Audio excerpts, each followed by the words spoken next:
Hey guys, Lucas here from All Black Juggernaut. Thanks for checking us out. You can find us on YouTube, Instagram, and our ABJ podcast is also available on Castbox. Don't forget to like, share, and subscribe. Now let's get to the video of the Bledisloe Cup Game 1 review.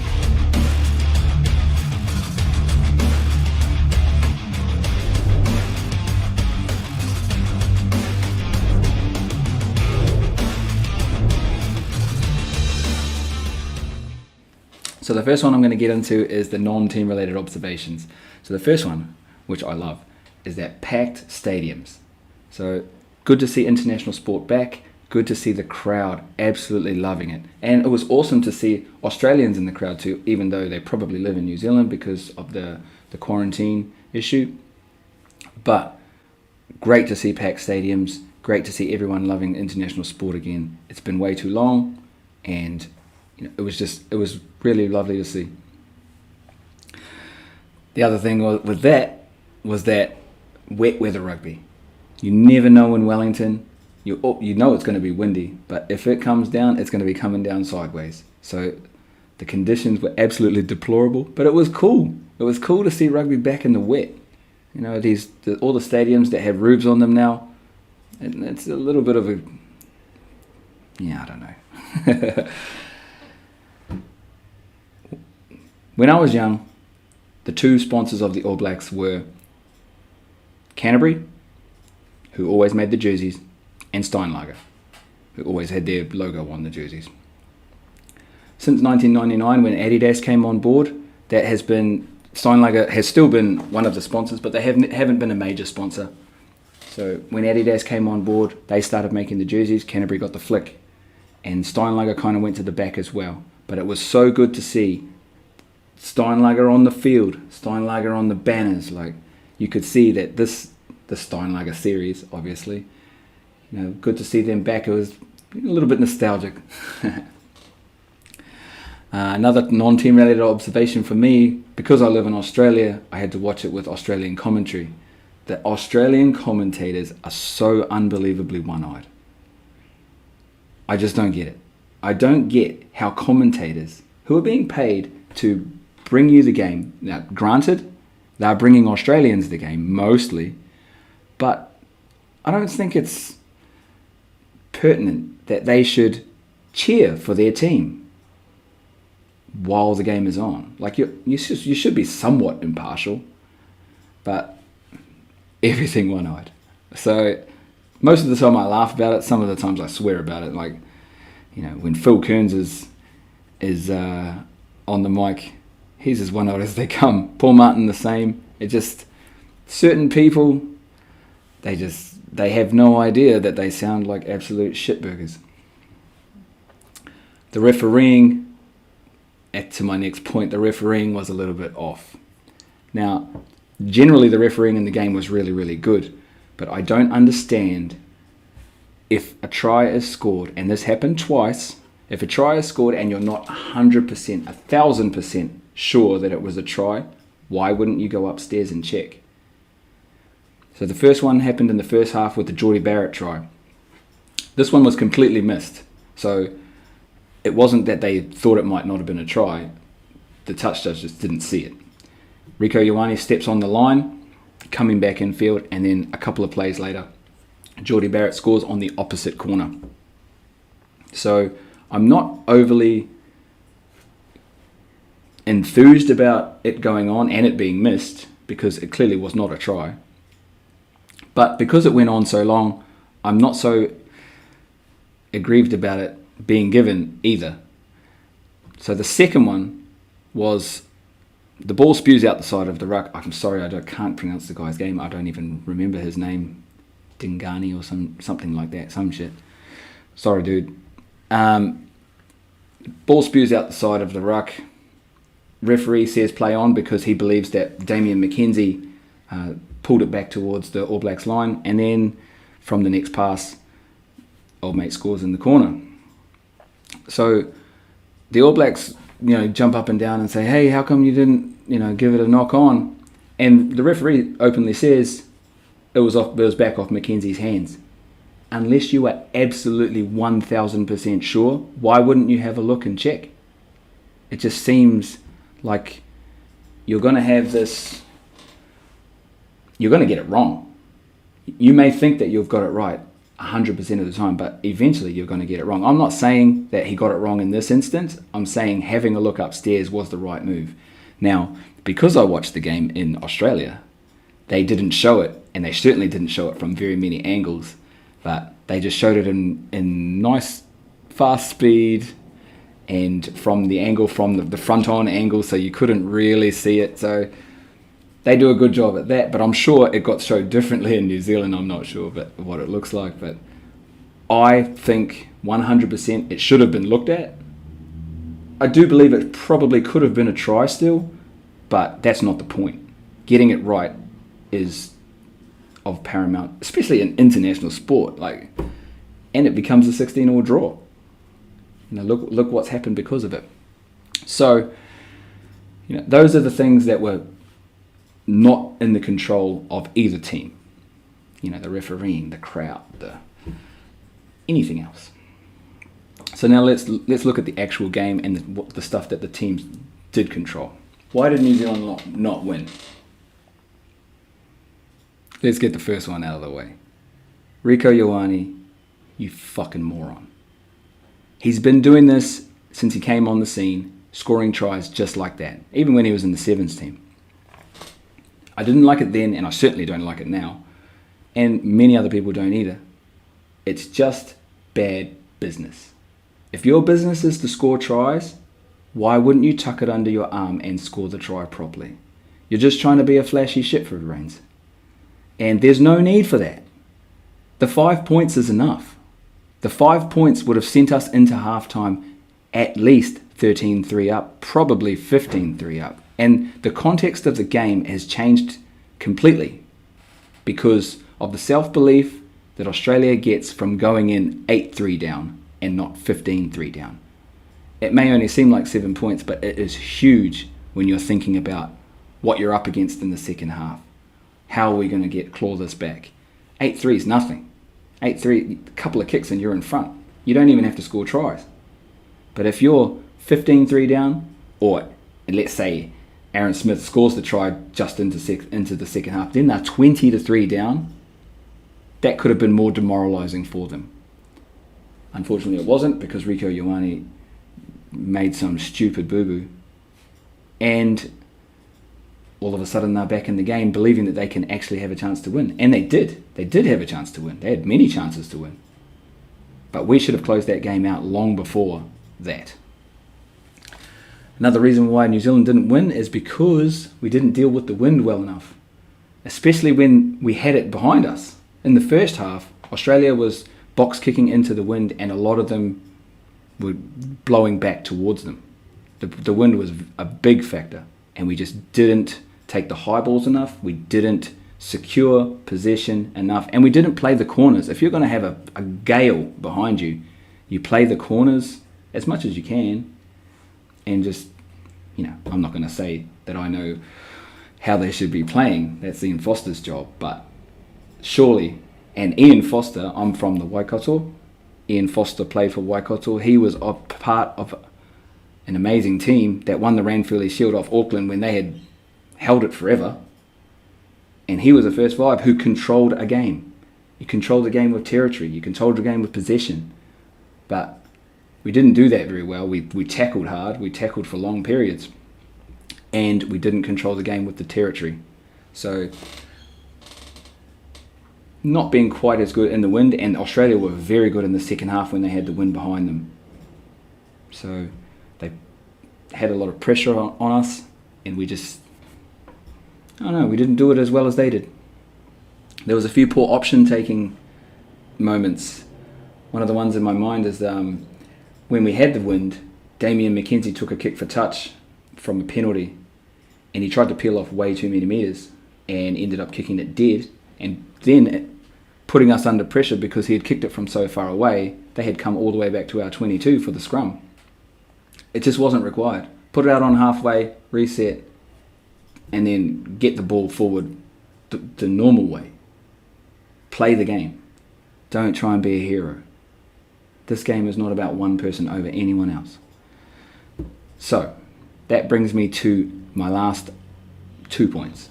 And they kind of work together. Number one is Sam Cane's leadership. Now, one game as captain is not enough of a sample to say that he is a good or not a good captain. I'm sure he's a good captain. The guys play for him, they played hard. But why didn't anyone even attempt a drop goal? Mo'unga was in the pocket, but he wasn't really calling for the ball. If Sam Cane tells them that this is the time, set for the drop goal, get the drop goal, get the fucking game in the bag. That's what you do. You don't rumble it and rumble it and rumble it and just try and batter away, trying to work for a penalty when they weren't even infringing. So it is what it is. You know, that day is gone. But you have to wonder why Sam Cane didn't, tell these people, tell his guys, tell Mo'unga get in the pocket, tell Jordie Barrett get in the pocket. I wouldn't have Jordie Barrett taking the kick, by the way. I wouldn't have him doing anything that requires much... Don't say that. Anyway, I just don't think there was enough urgency. There were pockets of optimal intensity, but in a 90-minute game, that's not enough. So why did Australia not win? Well, first and foremost, the Reece Hodge penalty. Incredible kick from 55 metres away, and he hit the post halfway up. Probably could have gone another 15 metres. So it was an incredible kick. He hits the post, and from that, the game doesn't stop for another 10 minutes after full time, which was incredible. It was an awesome thing to watch. But if that Reece Hodge penalty goes over, New Zealand loses. Sorry, Australia wins the game, 1916, and that's it. So the old adage is denied by a coat of paint, even though it wasn't. But yeah, that's what he was. That's one of the reasons why they lost the game. Well, they didn't lose the game. Why they drew the game. They found it really hard. This is Australia. Found it really hard to secure clean ball, especially in the first half. They had a few line-out troubles, a few not straight throws. They got absolutely destroyed in a couple of scrums, which I thought was weird because after the game, the Australian commentators were praising their scrum, and it got poleaxed. It wasn't just, they got driven back a few metres. They absolutely splintered them through the middle and gave away the penalty. And pretty much it's a 8 versus 3 scrum after that. And it looks really, really bad, and it's quite demoralising for a type 5 having that done to you. So they got absolutely smashed in a couple of scrums. Most of the time they were pretty good. They were sound on their own ball, and they didn't really bother us too much on ours. But a couple of times they just got absolutely hammered, and you can't have that in internationals, especially against good scrummaging teams. They did give away a lot of penalties at the breakdown, most of the time when they had the ball. So Sam Cane over the top of the ball, Adi Savea over the top of the ball, Sam Whitelock over the top of the ball, a lot of times, and just getting isolated, cleaning out incorrectly, not coming from behind the hindmost. These things are things that you would expect that they should have cleaned up by next week. Apart from that, they were incredible. Australia was on their game. They really came out ready to go, and the reasons why were the 3 reasons that I think that they did well were these. They picked a team of ball carriers. Tani Alatupo was incredible. Ala Alatoa was incredible. They took the ball hard forward hard. Sorry, they took the ball forward really hard, and the advantage line was getting smashed every time. Now, we would meet them there. New Zealand would meet them there, but you can't. That kind of pressure, you can't withstand it for too long. And what picking the team of ball carriers did for them was enable Michael Hooper to play his natural game, which is being a menace at the breakdown. He didn't have to make that many tackles. I think he made 10 or so less tackles than Sam Cane, but he was always the first person over the ball, being a menace, trying to disrupt, trying to slow it down, and he did a very, very good job of it at the breakdown. He didn't get penalised much, and he wasn't really infringing much. That's why. He was on his game, and he played very, very well. The third reason was that their young players brought heaps of energy. They don't have the aura of the All Blacks to contend with, or 6 previous losses that they've been obviously there was one last year where they absolutely dicked us, but most of these Australian players who have been there for a long time have experienced many, many losses to the All Blacks, and that could probably do something to their confidence when trying to play, get ready for a game. These young guys, they don't give a fuck about that. Yesterday is old news. I'm about to come out here and smash these motherfuckers. Like, that's the kind of young person mentality that they seem to have, which was awesome. They needed that. They've got to come back with that in game 2. They've got to keep coming with it. They've got to keep coming with that energy. Otherwise, New Zealand will find their groove and will probably run away with game 2. I do think that Australia will bring their A game. They'll be buoyed by the spirit of this game and then being able to go over there and get a draw. So they'll be better for the run, and they're going to bring the thunder this week at Eden Park. So what did New Zealand do well? Well, Sam Cane's tackling and his work at the breakdown was immense. I believe it was 28 tackles or something like that, which was 10 more than the next closest person. And we defended as a team for long periods of time, and most of that we did very, very well. Their 2 tries, one of them was scored from set piece by Korobedi, and he, apart from that one try, which was fairly well worked, a crazy misread from Rieko Ioane, that's the reason why I don't think that he should be an international centre yet. His attack is insane, but his defensive misread was, it cost us that try in the corner to Korobedi. So the team defended for long periods well, and then we just, we leaked a few tries here and there. Another positive from the game, I love this boy Caleb Clark. He was on debut, son of an All Black, so you've already got big shoes to fill. His father was All Black Ronnie Clark, pretty hard running second 5, good tackler.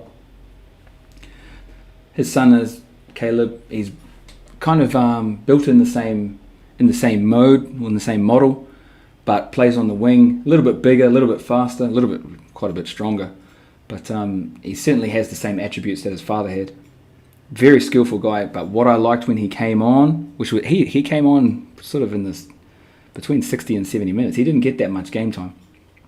But when he came on, he ran the ball as hard as he could. He knew where he had to be, and he wanted to make an impression no matter how much time had gone or how much he had left. He went out there and played his game, and I was really impressed with him. I do believe he had the 3rd most run meters from those very few minutes of 62 meters, which is incredible. 3rd most run meters in only 10 or 15 minutes of gameplay over a 90-minute game is awesome. What else did we do well? The ballsy pass from George Bridge for the Aaron Smith try. He threaded the needle. He probably didn't need to throw that pass, but that's the skill of some of these players, and it was starting to rain, so that's even more so impressive. Crazy. So after all that, after the game 1, and here we are, 16-all draw in a 4-test series for the Bledisloe. Basically now it becomes a 3-test series. Australia only has to win 2 to win it, and they have 2 remaining games in Australia, so who knows? Could be heading back here for the first time since 2002. 18 years since having that trophy in the trophy cabinet. It's a fair amount of time. But game 2 is going to be a cracker. I think that going up to Eden Park, it's not as much of a fortress as people would give it credit for. It's a rugby ground. The people who sit in those seats, they're rugby fans. They don't have anything special. There's no hoodoo. There's no curse. We just haven't lost there in a long time. That doesn't mean that Australia can't win, and it doesn't mean that New Zealand will play well. We have to show up. Both teams will be on their game. Both teams will prepare well this week. I'm sure that they will be sore after the first game, but that's international sport. You get up and you do it again. And there's more importance in this game because of the draw from last week. So I'm really looking forward to it. Sunday afternoon rugby too, which is kind of fallen by the wayside unless you live in South Africa. So I love it. I'm ready to go. Let's get it. Let's get this fucking Bledisloe. If you want to be in this seat, come and have a podcast with me. See you next time, guys.